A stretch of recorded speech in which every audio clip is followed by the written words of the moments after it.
Kun sagalee qeerroo bilisummaa Oromooti. Sagaleen qeerroo bilisummaa Oromoo torbaanitti guyyaa 3 facaasaa yookaan kibxata kamisaa fi jimaata akka lakkoofsa sa'a Oromootti galgala keessaa sa'a 7:00 hanga 8tti meetir baandii 16 yookaan kiiloo heerzii 1740 irratti qilleensa irraan isiniif darbuudha. Kun sagalee qeerroo bilisummaa Oromooti.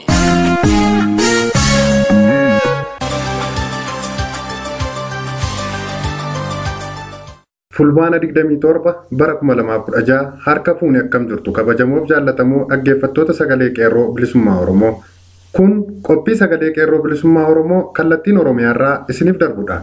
Akkuma barame duraan dursa oduu tibbanaa golee Oromiyaa keessaa karaa jaallee urjii bilisummaa fi karaa jaallee jiituu gadaa wal duraa duubaan isin biraan geenya.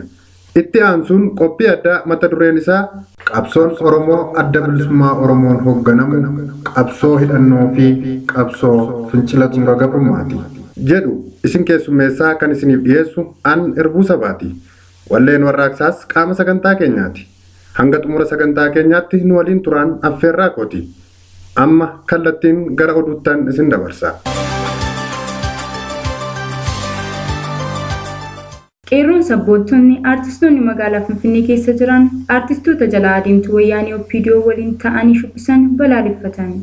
Guyyaa irraa ayyaana masqalaa sababeeffachuun uggura OPDO'n uummata Oromoo godina Horroo Guduruu Wallaggaa magaalaa Shaambuutti uummata afaan faajjessuuf qopheessite irratti artistoonni kanneen akka Aagaa Irkuu, Yoseef Baqqalaa, Waaqoo Guyyoo fi kanneen kana fakkaatan sagantaa jalaa adeemtuu ergamtuu OPDO'n qopheessite irratti argamuun ilmaan Oromoo Qareeyyoon Biqiluu OPDO'n warra Agaaziin dhiiga lolaasistee fi lolaasisaa jirtu waliin hiriiranii dhiichisaa turuu isaanii artistoonni sabboontonni Oromoo balaaleffataniiru. Kanaan booda warri isinii fi warra gumaa keenyaa waliin hiriirtanii shubbistan kan nu fixee fi nu fixaa jiru waliin addaddummaa hin qabdan. Isinis diina keenya jechuun hadheeffatanii balaaleffatamuu akka qaban waliif dhaamaniiru. Oduu biraan wayyaaniin dargaggoota Oromoo adamsitee ajjeesuu itti fuftee magaalaa Naqqamtee keessatti sochii qeerroon taasisaa jiruun humna diina mootummaa abbaa irree wayyaanii magaalattii buufatee jiru halkaniif guyyaa irri bakka dhorkaa jiru yoo ta'u hanga wayyaanotaaf jala deemtota ishee hundeen gombisanitti qeerroon magaalattii sochii jabaa walidhe haala biyya Oromiyaa keessatti fakkeenya gaarii diinaaf ta'uun qabsoo hadhooftu gaggeessaa jiraachuun ifa galaadha. Haala kana sababeeffachuun bakkeewwan hedduutti dargaggoota egeree biyyattii ta'an irratti tarkaanfii diinni fudhataa jirtu kan gara hawaasa magaalattii gubaa jiru ta'us qabsoon daran hundee jabeeffataa akka deemtu daandii saaqaa jira malee tarkaanfiin diinni nurratti fudhatu kun qabsoo keenya irraa duubatti nun deebisu jechuun sagalee qeerroo bilisummaa Oromoof himaniiru. Galgala kaleessaa magaalaa Naqqamtee ganda 03 keessatti dargaggoo Ifaa Addisuu jiraataa naannoo Boordii irratti tarkaanfii gara jabinaa diinni fudhatullee maatii firiyyoon isaa qabsoo Ifaa Addisuun gaggeessaa ture wareegame lafa qabsiisuuf murannoo guddaadhaan waadaa seenanii jiraachuu isaanis gabaasaan keenya bakkichaa addeesseera. Addatti haati gooticha Ifaa Addisuu sa'aatii hospitaalaa baasanii ilma isaanii reeffa mana galchuuf jedhanitti boo'icha watwaannaa ulfaataa keessa seenanii hanga maraataniif konkolaataa rukutuuf ka'utti kan ga'an ta'ullee dhaadannoo mucaa koo diinni si nyaate jechuun aariif dhikkifata isaanii ibsataa turaniirus jedha gabaasaan keenya.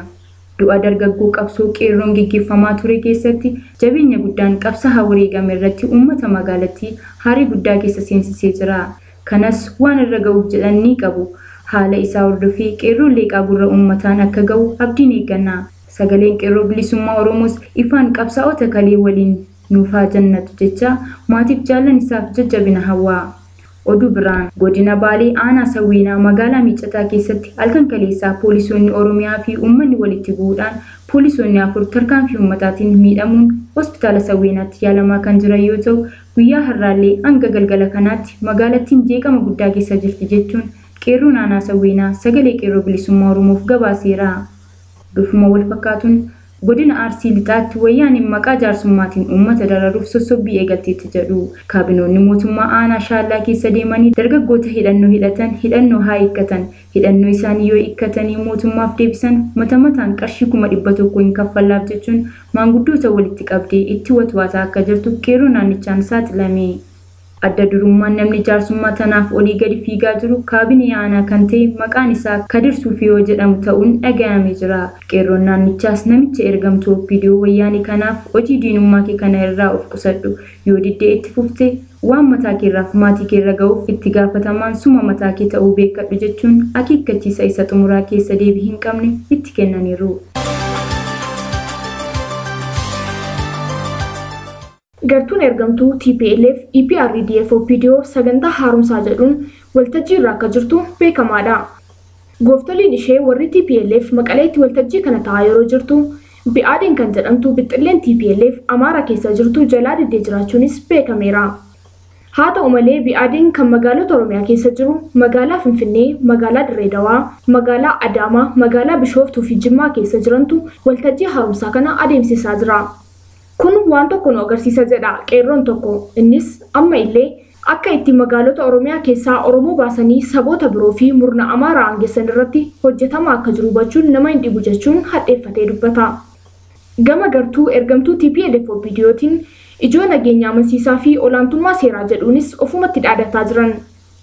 Amma adeemsi kun ilmaan Oromoo fincila xumura gabrummaarraa dhabamsiisuuf baajata mana hidhaa baasuuf yoo ta'e malee olaantummaa seeraa jedhan kun eessa jira? Haaromsi ergamticha wayyaanee obbo Lammaa Magarsaa afaan jalqabee fi ba'ii muudama isaanii keessatti ajjechaa fi hidhaan hin dhaabbanne. Dhuguma biyya olaantummaa seeraa keessa jiru hundeessuuf ijaaruuf yoo ta'e hawaasa mirga isaaf falmate hidhaa baasuun warra du'aniif beenyaa gumaa baasuu fi ajaja TPLF jalaa bahanii gaaffii fi dantaa hawwiin saba Oromoo maal akka ta'e beekuu isaan feesisas jedha gabaasaan keenya sagalee qeerroo bilisummaa Oromoo. Gama biraan akkuma jalqaba jedhee olaantummaa seeraa maqaa jedhuun ilmaan Oromoo itti roorrisanii fi shororkeessanii bulchuuf yaalurra agaazii ilma ajjeesee reeffa ilmaarra haadha kaayee reebe sana seeratti dhiyeessuu warreen ilmaan Oromoo duguuggaa bahan seeratti dhiyeessuun dirqama isaaniiti. Ammoo yoo dhiyeessu baatanis qeerroon ofii qabdee dhiyeessuun ishee akka hin oolle gabaasaan kun xiinxaleera.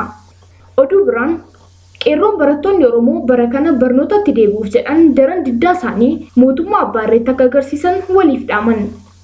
Goototni barattoonni Oromoo guutummaa Oromiyaa keessaa yeroo ammaa barnootaaf qophaa'aa jiran marti yeroo mana barnootaatti deebi'an sadarkaa duraatti diddaa sirna TPLFiif qaban waan itti mul'isan keessaa wanneen lama lagachuu akka qaban karaa sagalee qeerroo bilisummaa Oromoo waliif dhaaman. Innis tokko faaruu alaabaa OPDO yookaan TPLF kan naannoo Oromiyaa guutummaatti faarfatamu, lama barnoonni siiviksii yookaan lammummaa fi amala gaarii biyyattii keessatti hojiirra oolaa waan hin jirreef hin baratamu jechuun ejjennoo isaanii mootummaa nama nyaataa abbaa irree wayyaanitti agarsiisuuf jecha dhaammataniiru. Gama biraatiin tajaajiltoota wangeelaa maaliif ilmaan Oromoo tajaajiltan jechuun mana hidhaatti guuraa jiraachuun saaxilame.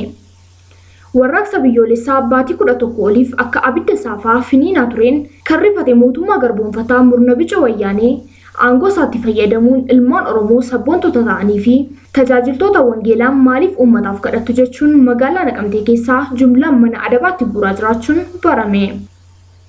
Haaluma kanaan mootummaan abbaa irree wayyaanee TPLF yakka isaa ajjechaa fi doorsisni inni uummata biyyattii irraan gahaa turetti xinnaannaan amma immoo abbootii amantii sabaaf kadhatan akkasumas uummata isaaniif kan quuqaman yakka tokko malee mana adabaatti guuraa jira. Haga ammaattis tajaajiltoonni waldaa guutuu wangeelaa kan magaalaa Naqamtee keessa jiran keessaa namoonni hedduun hidhamaa jiru. Teessoon waldaa guutuu wangeelichaa kan inni keessatti argamus ganda 07 keessa yommuu ta'u, namni tajaajiltoota wangeelaa kanarratti yakka duguuggaa sanyummaa raawwachaa jirus qeerroo naannichaan saaxilameera. Innis ergamaa wayyaanee nama garaa isaaf bulee uummata ficcisiisuu irratti argamu nama maqaan isaa Fiqaaduu Takilee jedhamudha. Yakkamaan kun waldaa guutuu wangeelaa keessaa nama tajaajilamuuf deeme fakkaachuun tajaajiltoota kanaan yaa Waaqayyoo mootummaa kana nurraa buqqisi jechuun kadhattan jedhee mana hidhaatti guursisaa akka jirus baramee jira. Bifuma wal fakkaatuunis yakkamaan Fiqaaduu Takilee jedhamu kun tajaajiltoota kanaan maqaa boombii guutummaa magaalaa Naqamtee keessatti dhukaafamaa jiru isintu maallaqa walitti qabee bitaa jira maqaa jedhuun tajaajiltoota kana mana hidhaatti guursisaa jira. Kanumaan wal qabatees tajaajiltoonni maqaan isaanii kanaa gaditti eerame badii tokko malee sababa Oromoo ta'aniif qofaa akkasumas maaliif ilmaan Oromoof kadhattan jedhamanii mana hidhaatti dararri ilma namaaf hin malle irra gahaa jiru keessaa hagi tokko Zarihuun Immiruu, Kennesaa Alamuu, Fayyisaa Tashoomee fi Kennesaa Darajjee kanneen jedhaman keessatti argamu. Basaastichi Fiqaaduu Takilee jedhamu kun ilmaan Oromoo duguugsisuu irratti bobbahee jiru. Kanaanis hojii diinummaa isaa kanarraa akka of qusatuuf akeekkachiifni inni keessa deebii hin qabne itti kenname akka jirus qeerroon naannichaa sagalee qeerroo bilisummaa Oromoof gabaasaniiru. Oduu biraan waamichi birmannaa hidhamtoota Oromoo Shawaa Roobiit bulchiinsa naannoo Amaaraarraa dhiyaate. Qeerroon bilisummaa Oromoo Oromiyaa irraa gara magaalaa Shawaa Roobiit erguun hidhamtoota mana hidhaa Qilinxoorraa gara naannoo Amaaraatti erguun qeerrolee mana hidhaa Wayyaanee keessatti dararaman ilaalee jiraachuun sagalee qeerroo bilisummaa Oromoof himaniiru. Hidhamtoonni kun yeroo ammaa kana uffata homaa akka hin qabne saamunaa itti gargaaraman akkasumas qarshii fi waan namummaaf barbaachisu kamuu dhowwatan akka jiranis gabaasaniiru. Maatiin hidhamtoota kanaas ijoolleen isaanii badii tokko malee sababa Oromoo ta'anii dhalataniif qofa hidhamanii dararamaa jiranis Oromiyaa irraa gara naannoo Amaaraatti imalanii mirga maatii isaanii hidhaman gaafachuu dhabaniirus jedhu gabaastonni keenya. Galaa baatanii erga dhaqanii booda baatanii galuu fi dhangalaasuufis dirqaman akka jiranis beekameera. Waliigalatti hidhamtoonni kun roorroo maatii fi naannoo isaanii keessaa basaasamanii isaan irra gahaa jiru uummati Oromoo balaaleffachuu akka qabu eeruun barattooti Oromoo mormii maaster pilaanii Finfinnee bara 2014 yuunivarsiitota garaagaraa irraa qabamanii mana hidhaa Wayyaanee keessa jiran keessaa lama yakki reebichaa fi kaatanaa baachuu hagaarraa isaan irra ga'aa jiru lubbuu isaaniif yaaddeessaa waan ta'eef uummanni Oromoo sagalee dhageessisuu akka qabu dhaamaniiru.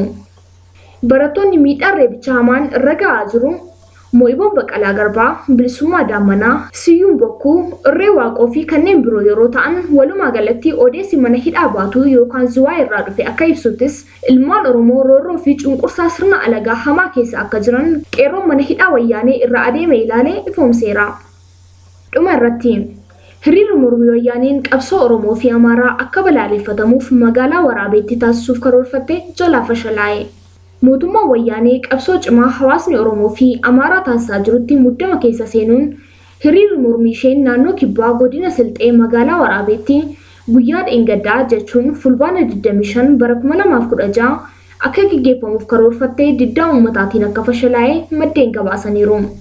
Akkaataa gabaasni bahaa jirutti mootummaan aanota godina Silxee keessa jiran irraa uummata walitti qabuun magaalaa Waraabee keessatti hiriira mormii faallaa qabsoo Oromoo fi Amaaraa irratti taasisuuf karoora qabattee torban lamaan darban irraa eegaltee uummata Silxeef waamicha guddaa taasisaa akka turte gabaasameera.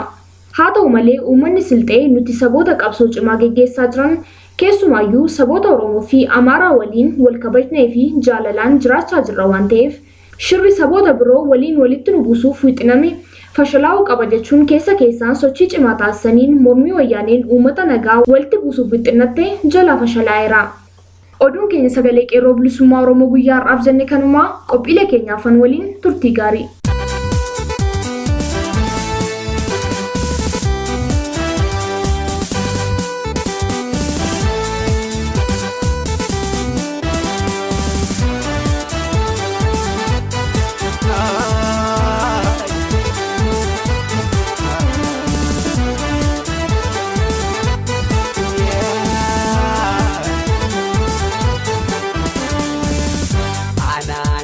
Tole jiraachuun barbaada hanga bilisoomaan Oromoonni hundu uummata koof jedheen fedhii koo wareege qabsaa'uuf hin qaba rakkoof dhiphoo arge anaanatti tole jiraachuun barbaada hanga bilisoomaan Oromoonni hundu uummata koof jedheen fedhii koo wareege qabsaa'uuf hin qaba rakkoof dhiphoo arge qabsaa'uuf hin qaba rakkoo hunda arge. Qabsoon Oromoo adda bilisummaa Oromoon hoogganamu qabsoo hidhannoo fi qabsoo fincila xumura gabrummaati. Qabsoon Oromoo adda bilisummaa Oromoon hoogganamu qabsoon hidhannoo fi qabsoon fincila xumura gabrummaa qeerroo dargaggoota Oromootiin finiinaa jiru guyyaadhaa gara guyyaatti babal'achaa fi jabaachaa deemuudhaan yeroo ammaa kana diina ulaa yookaan holqa duubatti deebi'uu hin danda'amne seensisee jira. Oromoon firii qabsoosaa qabsoo hidhannoo adda bilisummaa Oromoon gaggeeffamu qabsoo fincila xumura gabrummaa qeerroo dargaggoota ilmaan isaan finiinaa jiru dhandhamuuf sadarkaa xumuraarra gaheera jechuun ni danda'ama. Har'a caasaan diinaa guutummaa Oromiyaa keessaa ciramee bahee jira. Caasaan diinaa duraan uummata goolaa ture tokko shaneerraa eegalee amma kaabinee gandaa aanaa fi godinoota Oromiyaa keessaa gara magaalaalee gurguddoo biyyattiitti baqachaa jiru. Uummanni Oromoo Oromiyaa iddoo hedduutti gibira kaffaluu walgahii wayyaanii fi jaleeshee oppidoo dhaquu dideera. Uummanni Oromoo keessumaa waraanni bilisummaa Oromoo fi qeerroon Oromoo ergamtoota sirnichaa bakka arganitti adabaa jiru. Qabeenya isaa barbadeessaa meeshaalee aadaa qabaniin reebaa jiru. Hidhattoonnii fi miseensonni waraana sirnichaa kanneen ilmaan cunqurfamoota ta'an hedduunis ajaja sirna wayyaanee lammii keessan ajjeesaa jedhu diduun gara qabsoo uummataatti makamaa jiraachuun ifatti gabaafamaa jira. Gaaffiin uummanni Oromoo karaa nagaan hiriira bahee gaafataa ture. Gaaffiin bulchiinsa wayyaanee hin feenu hin barbaannu kanneen nama ajjeesanii fi dararan seeratti haa dhiyaatan, waraanni wayyaanee nurraa haa ba'u, mirgi abbaa biyyummaa keenya haa kabajamu jedhu karaa nagaatiin waan sirnicharraa deebiin dhabameef yeroo ammaa kana uummanni Oromoo gaaffii isaa humnaan argachuuf sochii walirraan cinnarra jira.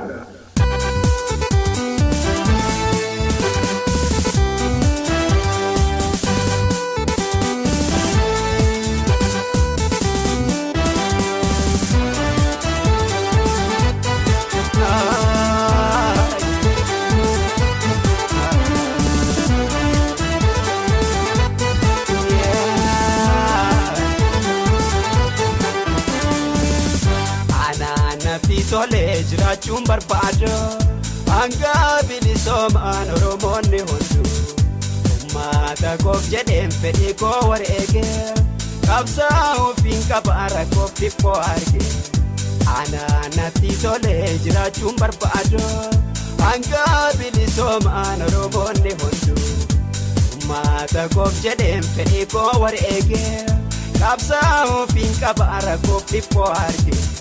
Qabsaa'uuf hin qaba rakkoo hunda arge. Uummanni Oromoo qabsaa'ota ilmaan isaa dirree jiranii fi kanneen fincila xumura gabrummaa baadiyyaa hanga magaalaatti finiinsaa jiran waliin dhaabbatee mirga isaa falmachaa jira. Walumaa galatti uummanni Oromoo hadheeffatee ka'eera.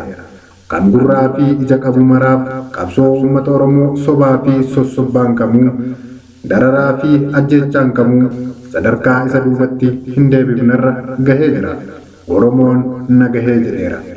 Akkuma yeroo ammaa kana ifatti mul'achaa jiruu fi addunyaanis quba qabutti kan diddaa uummattoota biyyattii keessumaa qabsoo bilisummaa Oromoo adda bilisummaa Oromoon hoogganamu fincilli xumura gabrummaa qeerroo fi guutummaa uummata Oromoon finiinaa jiruun dhiphuu hamaa keessa seenee sirna nama nyaataa fi ajjechaa wayyaaniin ijibbaata lolaa jira. Biyyattii keessatti waraana saba tokkorraa qofa kan ijaarame agaazii bobbaasee hojii badanii balleessuu raawwachaa jira. Sirnichi tarii yoon oolee bulee jechuun ajjechaa dararaa fi hidhaa garaa jabinaa fi suukanneessaa kan durii caalaa babal'isee jira. Lubbuu ilmaan Oromoo irratti raawwachaa jira. Waraanni wayyaaniin bobbaafte agaaziin namoota karaa nagaa mirga isaanii gaafatan akkuma naazii fi faashistoonni xaaliyaanii godhaa turan kaan karaa irratti kaan ammoo hidhee mana hidhaatti reebee ajjeesaa yoo barbaade immoo manneen hidhaa akka Amboo, Gondar, Dabra Taaborii fi Qiliintootti ibiddatti qabsiisuun hidhamtoota siyaasaa waadee ajjeesaa jira. Sirni afaan qawweetiin uummata biyyattii keessumaa ammoo uummata Oromoo waggootan 25 darbaniif hidhaa dararaa fi ajjeesaa akkasumas saamaa ture kun yeroodhaa gara yerootti akka raawwatu jabeessus uummanni Oromoo qabsoosaa itti jabeessa malee duubatti hin jenne. Akkuma mul'achaa jiru uummanni Oromoo qabsoosaa baddaatii hanga gammoojjiitti jabeessee itti fufuudhaan wayyaanee boolla qarqaraan gaheera. Qabsoon Oromoo finiinaa jiru kunis shakkii tokko malee akka yeroo dhiyootti murna gabroonfattuu wayyaanee gadeettii uummata Oromoo irraa qaarsisuuf ifaadha. Hiriira mormii murna gabroonfattuu wayyaanee balaaleffachuun eegalee karaa cufuun kutuun akkasumas lukkeelee sirnichaa fi hidhattoota sirnichaa adabuutti cehee kunoo sadarkaa ammarra jiru sadarkaa amansiisaarra gaheera.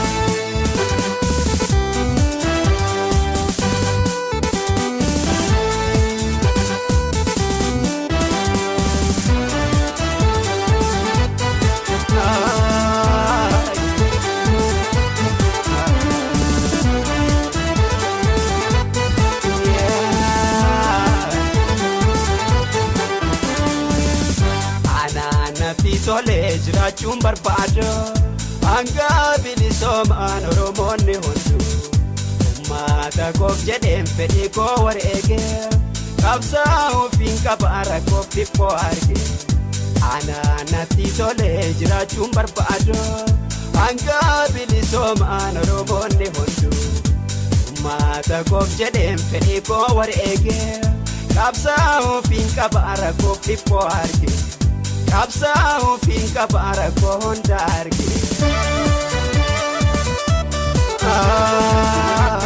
Kunoo tibba kana ammoo dhaamsa adda bilisummaa Oromoo irraa deddeebi'ee dabarsaa ture hordofuu fi hojii irra oolchuun uummanni Oromoo gabaa lagateera. Hin bitu hin gurguru jedhee sirnicha dhiphuu hamaa fi jireenya gadadoo keessa buuseera.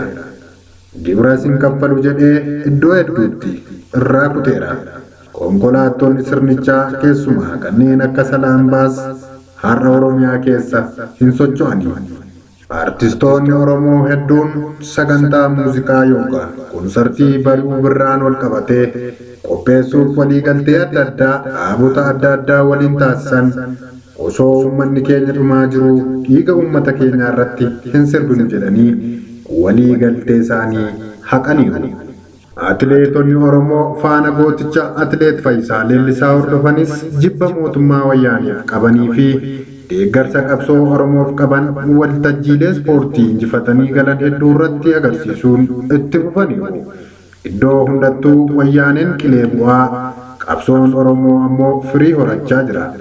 Dhugaa qabatamaa qabsoon keenya irra ga'e kana yoo laallu ammoo ofitti boonuu qabna. Qabsoo caaluuf kaka'uu qabna.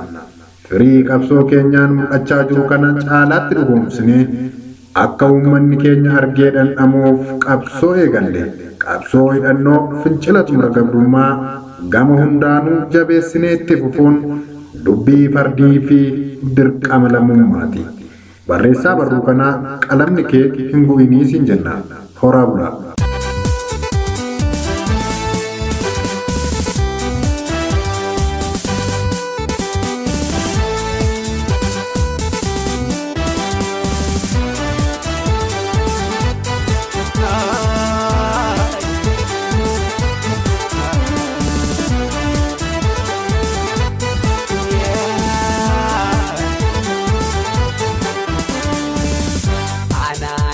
Tolee jiraachuun barbaada hanga bilisoomaan Oromoonni hunduu uummata koof jedheen fedhii koo wareegee qabsaa'uuf hin qaba rakkoof dhiphoo argee anaanatti tolee jiraachuun barbaada hanga bilisoomaan Oromoonni hunduu uummata koof jedheen fedhii koo wareegee qabsaa'uuf hin qaba rakkoof dhiphoo argee. Qabsaa'uuf hin qaba rakkoo hunda argee.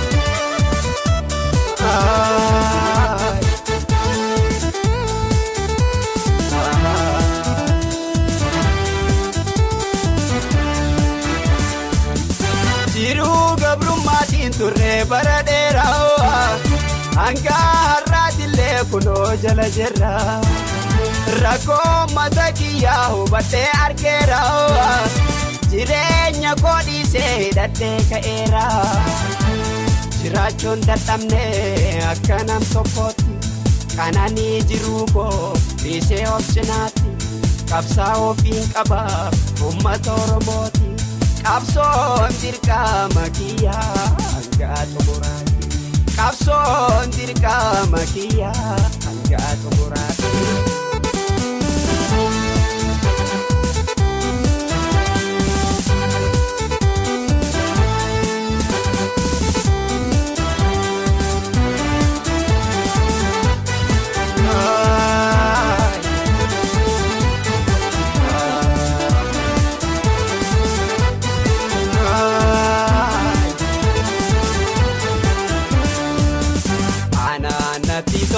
Jiraachuun barbaadu hanga bilisoomaan Oromoonni hunduu uummata koof jedheen fedhii koo wareegee qabsaa ofiin qaba rakkoof dhiphoo arge anaan natti tolee jiraachuun barbaadu hanga bilisoomaan Oromoonni hunduu uummata koof jedheen fedhii koo wareegee qabsaa ofiin qaba rakkoof dhiphoo arge qabsaa ofiin qaba rakkoo hunda arge.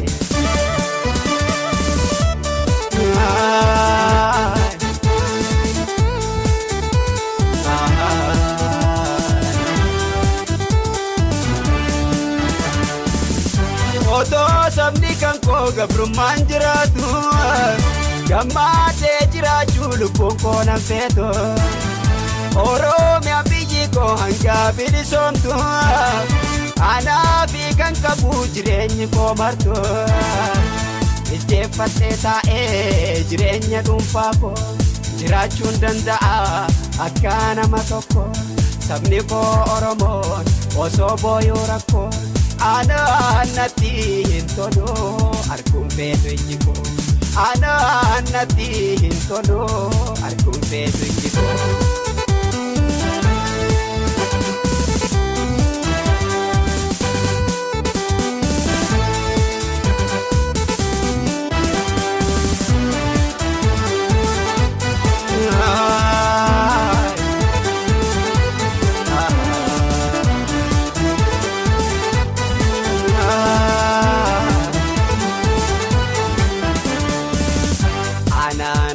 Tolee jiraachuun barbaadu hanga bilisoomaan Oromoonni hunduu uummata koof jedheen fedhii koo wareegee qabsaa ofiin qaba rakkoof dhiphoo arge anaan natti tolee jiraachuun barbaadu hanga bilisoomaan Oromoonni hunduu uummata koof jedheen fedhii koo wareegee qabsaa ofiin qaba rakkoof dhiphoo arge.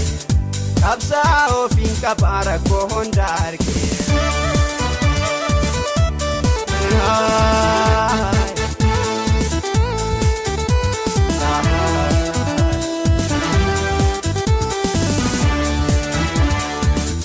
Baddaan natti qorree gammoojjiin na gubu amnaan keessa baay'ee beelaan dadhabu waan fedhallee ta'ee rakkoon na dhaqqabu.